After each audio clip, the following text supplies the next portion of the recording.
3월 12일 금요일입니다. 오늘 새벽 우리에게 주시는 하나님의 말씀은 사도행전 17장 1절부터 15절까지 말씀입니다. 그들이 암비볼리와 아볼로니아로 다녀가 데살로니가에 이르니 거기 유대인의 회당이 있는지라. 바울이 자기의 관리대로 그들에게로 들어가서 새 안식일에 성경을 가지고 강론하며 뜻을 풀어 그리스도가 해를 받고 죽은 자 가운데서 다시 살아나야 할 것을 증언하고 이르되, 내가 너희에게 전하는 이 예수가 곧 그리스도라 하니, 그 중에 어떤 사람 곧 경건한 헬라인의 큰 무리와 적지 않은 기부인도 권함을 받고 바울과 실라를 따르나, 그러나 유대인은 시기하여 저자의 어떤 불량한 사람들을 데리고 때를 지어 성을 소동하게 하여 야손의 집에 침입하여 그들을 백성에게 끌어내고자 하였으나 발견하지 못하매 야손과 및 형제들을 끌고 읍장들 앞에 가서 소리질러 이르되, 천하를 어지럽게 하던 이 사람들이 여기도 이름에 야손이 그들을 맞아들였도다. 이 사람들이 다 가이사의 명을 거역하여 말하되 다른 임금 곧 예수라 하는 이가 있다 하더이다 하니, 무리와 읍장들이 이 말을 듣고 소동하여 야손과 그 나머지 사람들에게 보석금을 받고 놓아주니라. 밤에 형제들이 곧 바울과 실라를 베레아로 보내니 그들이 이르러 유대인의 회당에 들어가니라. 베레아에 있는 사람들은 데살로니가에 있는 사람들보다 더 너그러워 간절한 마음으로 말씀을 받고 이것이 그러한가 하여 날마다 성경을 상고하므로 그 중에 믿는 사람이 많고 또 헬라의 기부인과 남자가 적지 아니하나, 데살로니가에 있는 유대인들은 바울이 하나님의 말씀을 베레아에서도 전하는 줄을 알고 거기도 가서 무리를 움직여 소동하게 하거늘, 형제들이 곧 바울을 보내어 바다까지 가게 하되 실라와 디모데는 아직 거기 머물더라. 바울을 인도하는 사람들이 그를 데리고 아덴까지 이르러 그에게서 실라와 디모데를 자기에게로 속히 오게 하라는 명령을 받고 떠나니라. 아멘. 빌립보를 떠난 바울과 실라와 디모데는 데살로니가에 도착하여 유대인의 회당에서 복음을 증거합니다. 먼저 1절 말씀을 보십시오. 그들이 암비볼리와 아볼로니아로 다녀가 데살로니가에 이르니 거기 유대인의 회당이 있는지라. 바울 일행은 빌립보에서 남서쪽으로 50km 정도 떨어진 암비볼리와 암비볼리에서 남서쪽으로 40km 떨어져 있는 아볼로니아를 지나서 60km 더 떨어진 데살로니가에 도착했습니다.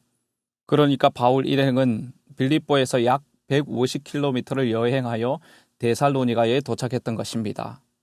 데살로니가는 당시 마게도냐의 수도로 모든 도시 중에서 가장 크고 번성한 도시였습니다.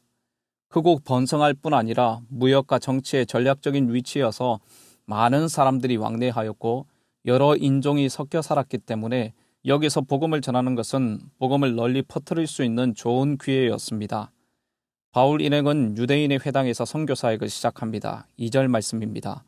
바울이 자기의 관례대로 그들에게로 들어가서 새 안식일에 성경을 가지고 강론하며, 유대인의 회당에서 들어가서 가르치는 것은 새로운 일이 아니었습니다. 예수님께서 회당에서 가르치셨듯이 바울에게도 유대인의 회당은 익숙한 곳이었습니다. 바울은 유대인 회당에서 3주 동안 성경을 가르칩니다. 바울이 가르친 성경은 틀림없이 이미 성취된 구약 성경의 의미에 대해서 강론하였을 것입니다. 구약 성경을 근거로 해서 뜻을 풀어 가르쳤는데 그 가르친 내용의 핵심은 바로 예수님의 고난과 죽음과 부활이었습니다. 우리를 구원하기 위해 십자가에서 죽으시고 부활하신 예수 그리스도를 증거하였던 것입니다. 3절 말씀을 함께 읽어보겠습니다. 뜻을 풀어 그리스도가 해를 받고 죽은 자 가운데서 다시 살아나야 할 것을 증언하고 이르되, 내가 너희에게 전하는 이 예수가 곧 그리스도라 하니. 바울은 회당에 모인 사람들에게 구약 성경을 풀어 설명하는 가운데 십자가에서 처참하게 죽었다가 다시 살아나신 예수님이 바로 유대인들이 그토록 대망하던 메시아, 기름 부음 받은 자, 그리스도시라고 설교했던 것입니다. 3주간 전도한 결과 그 반응은 두 가지로 나타났습니다. 예수님을 믿고 따르는 무리들과 대적하는 무리들로 나누어졌습니다. 이방인이었지만 유대교로 개종한 경건한 헬라인의 많은 사람들과 적지 않은 기부인들은 바울의 설교를 듣고 예수님을 믿고 바울과 실라를 따랐습니다. 그러나 많은 유대인들이 개종하자 유대인들은 시기가 가득하여 복음 전한 자들을 대적했습니다. 시장에서 불량배들을 동원하여 성을 소동하게 했고 바울이 머물렀던 야손의 집을 습격했습니다. 야손의 집에서 바울 일행을 발견하지 못하자 야손과 일부 믿는 형제들을 끌어내어서 시의회 당국자들 앞에 세웠습니다. 그들이 주장하고 고소하는 내용이 무엇인지 6절, 7절 말씀을 보십시오. 6절입니다. 발견하지 못하매 야손과 및 형제들을 끌고 읍장들 앞에 가서 소리 질러 이르되 천하를 어지럽게 하던 이 사람들이 여기도 이러매. 여기 천하를 어지럽게 하던 이 사람들이라는 것은 로마 제국의 질서를 어지럽히고 반란을 일으키는 자들이라는 것입니다. 천하를 어지럽게 하던 자들을 야손이 맞아들였다는 것이죠. 7절입니다. 야손이 그들을 맞아들였도다. 이 사람들이 다 가이사의 명을 거역하여 말하되 다른 임금 곧 예수라 하는 이가 있다 하더이다 하니. 여러분, 사실 고발하던 자들은 자신들이 가지고 있는 유대교 교리와 맞지 않아서 바울 일행을 제거하려고 했지만 7절 말씀을 보면 그런 이유에 대해서는 감추고 정치적 제목으로 바울 일행을 고소하고 있었던 것입니다. 바로 가이사 황제에게 반역하도록 선동하는 자들이라는 것이죠. 예수님 당시에도 종교 지도자들이 본래는 종교적 이유 때문이었지만 예수님을 자칭 유대인의 왕이라는 정치적 제목으로 십자가 처형을 받게 한 것처럼 데살로니가의 유대인들도 동일하게 교활한 모습으로 바울 일행을 고발했던 것입니다. 무리와 읍장들은 고소하는 자들의 말을 듣고 소동했지만 보석금을 받고 야손과 나머지 사람들을 놓아주었습니다. 그리고 밤에 형제들이 바울과 실라를 베레아로 보냈습니다. 복음에 대한 반응은 베레아에서도 두 가지로 나타났습니다. 11절 말씀을 보십시오. 베레아에 있는 사람들은 데살로니가에 있는 사람들보다 더 너그러워. 여기서 더 너그럽다는 것은 성품적으로 데살로니가 사람들보다 더 고상하고 깨끗했다는 것입니다. 그래서 간절한 마음으로 말씀을 받고 이것이 그러한가 하여 날마다 성경을 상고했다고 했습니다. 성경을 상고했다는 것은 날마다 성경을 찾고 묵상하고 자세히 조사했다는 것입니다. 베레아 사람들은 복음에 대해서 호의와 열성을 가지고 있었습니다. 그래서 12절을 보면 예수님을 믿는 사람들이 많았다고 했습니다. 복음을 받아들이고 믿는 사람들이 많았다는 것은 참으로 감사한 일이고 이 모든 일은 하나님의 역사하심으로 일어난 일이었습니다. 반면에 데살로니가에서 바울 일행을 대적했던 무리들이 베레아까지 찾아와서 무리를 소동하게 했습니다.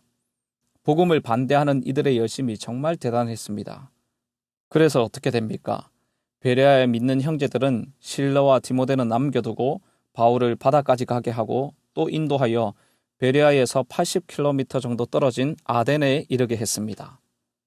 사랑하는 성도 여러분, 오늘 우리에게 주신 이 말씀을 통해서 우리에게 말씀하시는 교훈이 무엇입니까?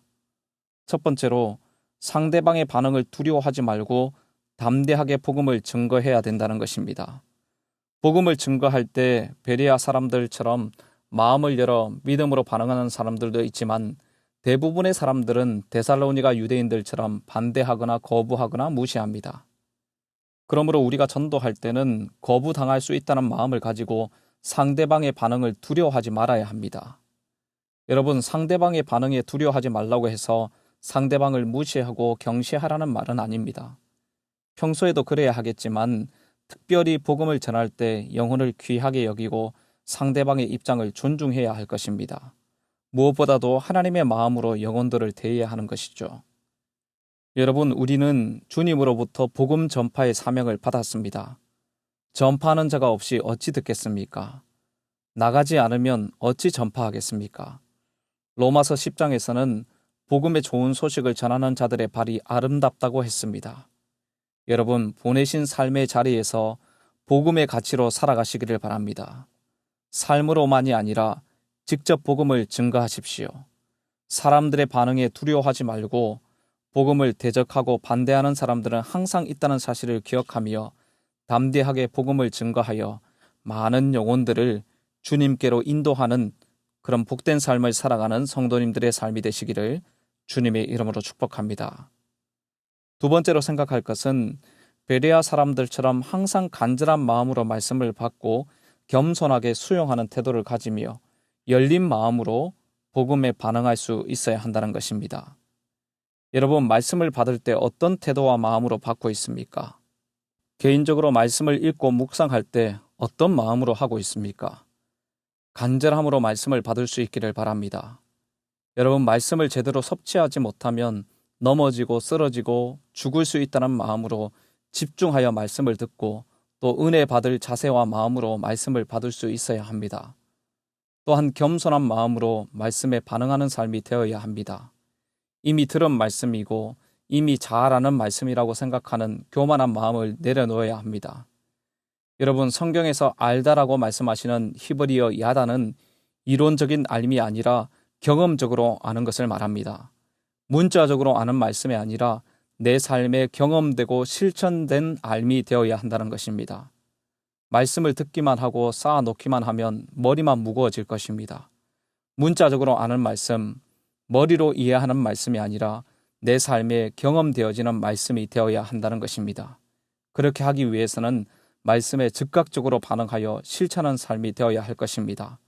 말씀에 반응하는 삶들이 하나 둘 모아질 때 우리의 삶은 하나님께서 기뻐하시는 복음적인 삶으로 또 하나님의 역사와 능력을 나타내는 삶으로 변화될 것이고, 말씀에 반응하고 순종하는 성도들이 곳곳에 세워질 때 하나님의 나라가 임하게 될 것입니다. 성도 여러분, 간절한 마음으로 말씀을 받고 겸손하게 수용하는 태도를 가지며 열린 마음으로 복음에 반응하여 하나님의 역사를 경험하고 하나님의 나라를 세워가는 모든 성도님들의 삶이 되시기를 주님의 이름으로 축복합니다. 기도하겠습니다. 하나님 아버지, 새날 주시고 생명 주셔서 영광스러운 주님을 예배하게 하심을 감사합니다. 하나님, 우리에게 복음 전파의 사명을 주셨습니다. 우리에게 죽어가는 영혼을 향한 하나님의 마음을 부어주셔서 복음을 대적하고 무시하고 거부하는 자들을 두려워하지 않고 담대히 복음 증거의 사명을 감당하는 복음의 증인들이 되게 하여 주시옵소서. 하나님의 말씀으로 능력을 입지 않으면 그리스도인으로 온전한 삶을 살 수 없음을 압니다. 주여, 간절한 마음으로 말씀을 받게 하시고 겸손하게 수용하는 태도를 가지게 하시며 무엇보다 말씀에 반응하고 실천하는 삶이 되게 하여 주시옵소서. 말씀에 반응하는 삶들이 하나둘 모아질 때 우리의 삶은 하나님의 영광과 능력이 나타나는 삶으로 변화되고, 말씀에 순종하는 성도들이 곳곳에 세워질 때 하나님의 나라가 임하게 될 줄 믿습니다. 오늘도 복음에 감격하며 복음의 영광을 위해 살아가는 모든 성도님들의 삶이 되게 하여 주시옵소서. 이 모든 말씀 예수님의 존귀하신 이름으로 기도드립니다. 아멘. 개인적으로 기도하실 때 오늘 주신 말씀을 붙들고 기도하시고 주간 기도 제목에 따라서 모든 소그룹 모임을 위해서 기도하겠습니다. 코로나로 인해 모이지 못하고 있지만 다락방 모임, 전도회 모임, 주님의 이름으로 모이는 모든 모임들마다 한 가족과 같이 은혜를 나누는 모임 되게 하시고, 우리 교회 안에 소외되는 영혼이 하나도 없는 사랑 많은 가정 같은 교회 되도록, 또한 모든 소그룹 순장님들과 교회를 책임지고 섬기시는 장로님들을 위해 기도해 주시기를 바랍니다. 합심으로 기도하시고 개인적인 기도 제목으로 기도하도록 하겠습니다. 함께 기도하겠습니다.